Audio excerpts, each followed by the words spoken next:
Stop. Don't water it. Don't fertilize it. In the next 2 minutes, I'm going to show you a beginner diagnostic plan that tells you fast whether your plant has a disease, a nutrient deficiency, or a care issue that's pretending to be both. Here's the secret most beginners miss. Where the damage starts on the leaf matters more than the color itself. That one detail can save your plant and your money. Here's the problem. Beginners treat symptoms like a guessing game. Yellow leaf, fertilizer. Spots, fungicide. Drooping, more water. And that's exactly how plants spiral. What you actually need is a simple sequence, like a checklist, so you stop reacting and start diagnosing. Quick note, if you want the fastest version of this with diagnostic keys, clear symptom-to-cause charts, and 70 homemade organic recipes to handle diseases, insects, and deficiencies without panic, my book is called DIY, Identify and Control Houseplant Diseases, Insects, and Deficiencies, Fast Diagnostic Keys, and 70 homemade organic recipes.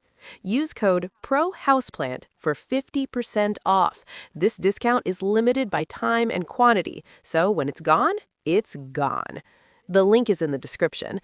Now, let's diagnose your plant the right way. Step 1 is triage. Before you name the problem, answer 3 questions. First, how fast did this happen? Overnight or over weeks? Second, which leaves are affected? Old leaves, new leaves, or random leaves? Third, is the plant actively growing? New leaves, new roots, anything coming in? Here's why this matters. If your plant looked fine last week and now it's collapsing fast, think watering stress, root issues, or temperature shock first. True nutrient deficiencies usually build gradually. So the takeaway is simple. Fast collapse means check environment and roots. Slow decline means look for a pattern. Step 2 is where beginners accidentally diagnose fungus when it's not even close. Step 2 is pattern recognition. You're not just looking at damage, you're looking at how it's arranged. Pattern A, spots that look like neat circles, sometimes with a halo. That can point to leaf spot type disease risk, but don't jump yet. Water sitting on leaves, poor airflow, and dirty tools can mimic it. Pattern B, crispy brown edges and tips. That's often stress, like inconsistent watering, low humidity, mineral buildup, or too much fertilizer. Not a bug most of the time. Pattern C, yellowing between veins. If the veins stay greener and the tissue between them turns yellow, think deficiency first. For example, a monstera with green veins but yellow panels between them is a classic deficiency pattern, especially if it shows up on older leaves. The takeaway is that patterns narrow your options fast. Now, step 3 is the biggest flip for beginners. Old leaves versus new leaves. Look at where the symptoms start. If old leaves show symptoms first, that often points to mobile nutrient deficiencies or long-term stress. If new leaves show symptoms first, that often points to immobile nutrient issues, root problems, or something blocking uptake. Here's a simple cheat sheet. Old leaves first can suggest nitrogen, magnesium, or potassium issues, or inconsistent watering causing nutrient lockout. New leaves first can suggest iron or calcium issues, or root uptake problems. For example, if a peace lily's older leaves are slowly yellowing from the bottom up, it can be a nitrogen issue, or the plant may be reallocating nutrients because the light is low. The takeaway is this. Where symptoms start tells you what category you're in. Now, step 4. Rule out pests, because pests can mimic disease and deficiency. Do a quick underside inspection.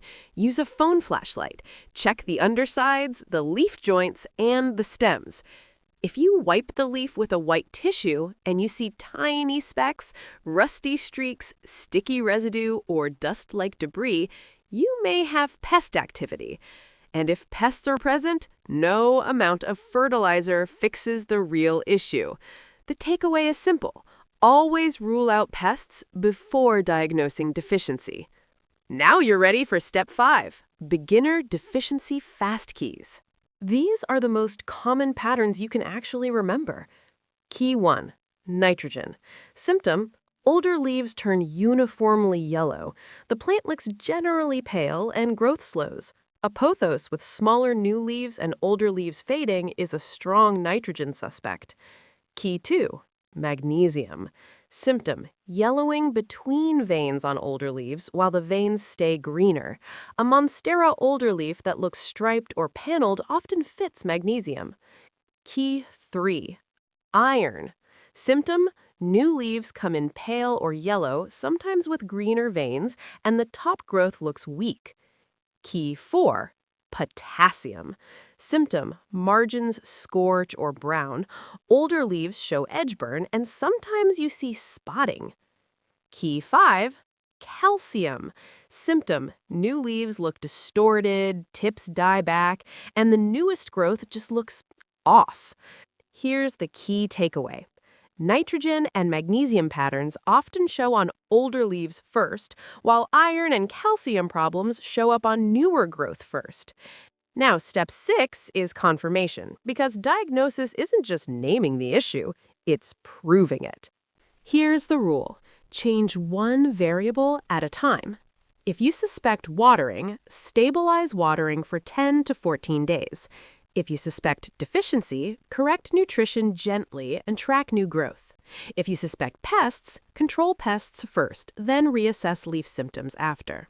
If you change light, repot, fertilize, and spray something all in the same week, you'll never know what actually helped. And if it gets worse, you also won't know why. So the takeaway is, one change, then observe new growth, not damaged leaves. Quick bonus, if you want extra free value, grab the free one-page diagnostic flowchart in the description. It takes you from symptom to pattern to old versus new to pest check to the most likely cause, without guessing. And if this helped you, like the video, subscribe, and comment what you're dealing with right now. Is it A, yellow leaves, B, brown tips, C, spots, or D, drooping? Comment your letter and your plant name. Now let's recap your beginner plan. Step 1, triage, fast versus slow, which leaves, and growth status. Step 2, pattern recognition, spots, edges, and yellowing between veins.